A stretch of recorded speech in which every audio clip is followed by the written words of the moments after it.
Hello students.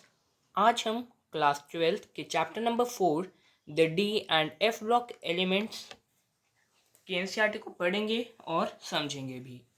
Start करेंगे topic से general properties of the transition elements D block.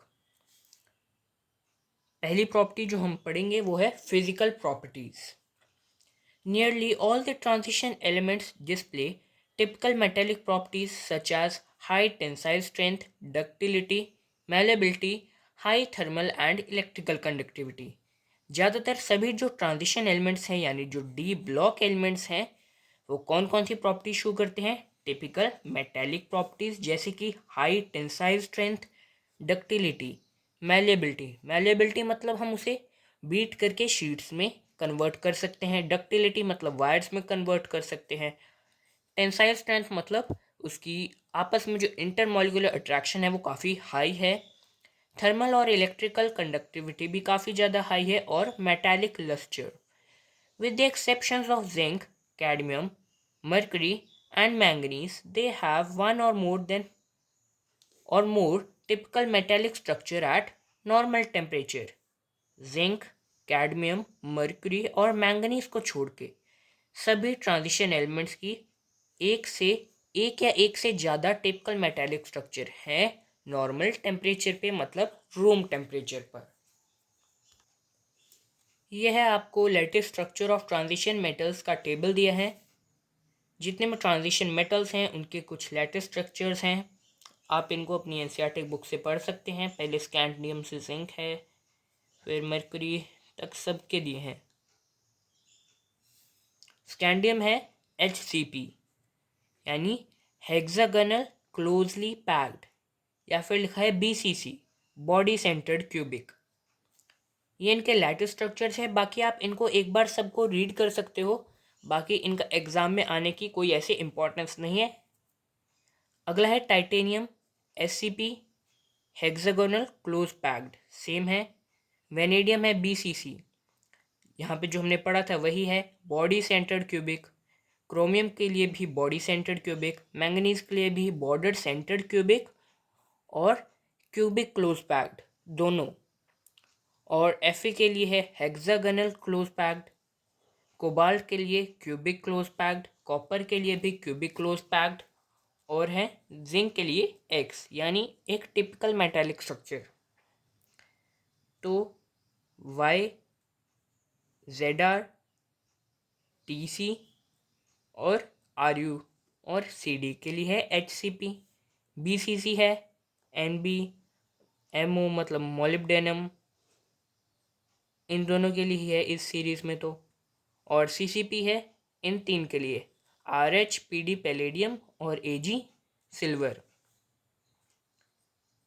LA, HF, REOS इन सब के लिए HCP यानी हेक्सागोनल क्लोज पैक्ड। और TA, W इन दोनों के लिए BCC बॉडी सेंटर्ड क्यूबिक। और IR, PT और AU के लिए CCP मतलब क्लोज क्यूबिक पैक्ड। ओ यस, यहाँ पे आपको नेम्स भी दे रखे हैं। देखो BCC का बॉडी सेंटर्ड क्यूबिक, HCP का हेक्सागोनल क्लोज पैक्ड और CCP का क्यूबिक क्लोज पैक्ड और X का अ टिपिकल मेटालिक स्ट्रक्चर।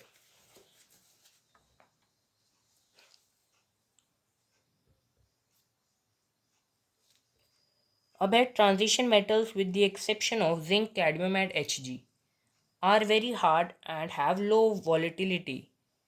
तो जो ट्रांजिशन मेटल्स हैं जिंक, कैडमियम और मर्क्यूरी को छोड़ के वो सभी क्या हैं? बहुत हार्ड हैं और काफ़ी लो वॉलेटिलिटी है। वॉलेटिलिटी मतलब tendency to form vapours. Low volatility मतलब वेपर फॉर्म नहीं करते। Their melting and boiling points are high. Melting और बॉइलिंग पॉइंट्स क्या है? हाई है।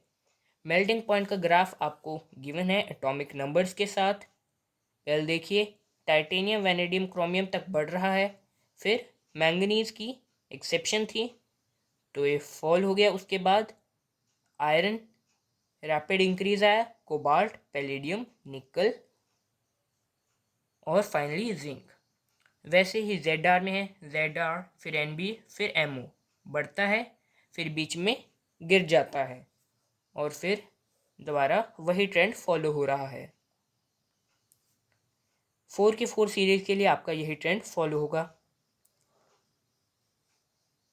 The high melting point of these metals are attributed to the involvement of greater number of electrons from n-1d in addition to the ns electrons in the interatomic metal bonding। तो जो high melting point है इन metals का वो किस कारण है? क्योंकि जो डी ऑर्बिटल और एस ऑर्बिटल के जो इलेक्ट्रॉन्स हैं उनकी जो इन्वॉल्वमेंट है वो बहुत ज़्यादा है, किसमें? इंटर एटॉमिक मेटालिक बॉन्डिंग में, जिस कारण मेल्टिंग पॉइंट हायर है। In any row the melting point of these metals rise to a maximum at D5 except for the anomalous values of Mn and Tc and fall regularly as the atomic number increases। तो trend क्या है melting point का? पहले तो ऐसे melting point बढ़ेगा, फिर manganese और टीसी के एक्सेप्शन के साथ घट जाएगा और उसके बाद फिर बढ़ेगा और फिर घट जाएगा। मतलब मैं कहना चाह रहा हूँ कि जो टाइटेनियम वैनेडियम क्रोमियम है यहाँ तक देखो बढ़ता है, उसके बाद जैसे जैसे एटॉमिक नंबर बढ़ता रहेगा वैसे वैसे मेल्टिंग पॉइंट गिरता रहेगा। They have high enthalpies of atomisation. The maxima at about the middle of each series indicate that one unpaired electron per d orbital is particularly favorable for strong interatomic interaction. In general, ज़्यादातर greater the number of valence electron, stronger is the resultant bonding। जितने ज़्यादा valence electron होंगे उतनी ही resultant bonding stronger होगी।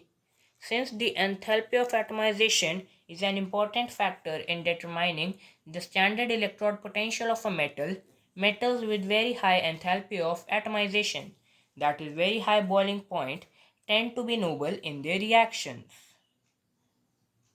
जो enthalpy of atomisation है वो एक बहुत ही इम्पॉर्टेंट फैक्टर है किसी भी मेटल का स्टैंडर्ड इलेक्ट्रोड पोटेंशियल को डिटरमाइन करने में। जिन मेटल्स की जो एंथैल्पी ऑफ एटमाइजेशन है वो ज़्यादा हाई होती है, यानी जो बॉइलिंग पॉइंट है वो हाई है, वो नोबल रिएक्शन में यूज़ होते हैं। नोबल रिएक्शन में यूज़ नहीं, मतलब रिएक्शंस में नोबल होने के लिए टेंड करते हैं। Another generalization that may be drawn is that the metals of the second and third series have greater enthalpy of atomization।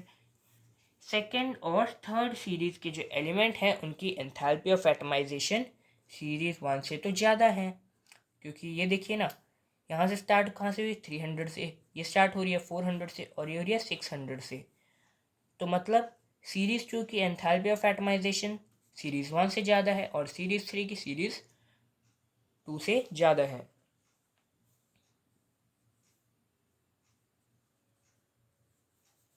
This is an important factor in accounting for the occurrence of much more frequent metal-metal bonding in the compounds of heavy transition metals।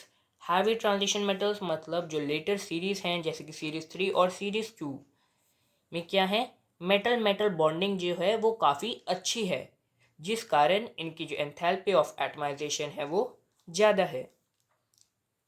Vanadium, titanium, निकल, copper, iron, chromium, copper, manganese and zinc.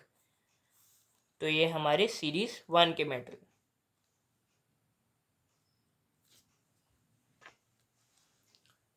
ये है enthalpy of atomisation का trend, वो भी transition elements के लिए, जो कि एनसीईआरटी में गिवन है। सीरीज 1 का 300 किलो जूल पर मोल। यूनिट्स क्या है याद रखना, एंथैल्पी ऑफ एटमाइजेशन के लिए यूनिट है किलो जूल पर मोल, मोल की पावर -1 है। किलो जूल में हम नाप रहे हैं, तो सीरीज़ 1 का स्टार्ट हो रहा है 300 किलो जूल से, सीरीज़ 2 स्टार्ट है 400 किलो जूल से और सीरीज़ 3 है 600 किलो जूल पर मोल से।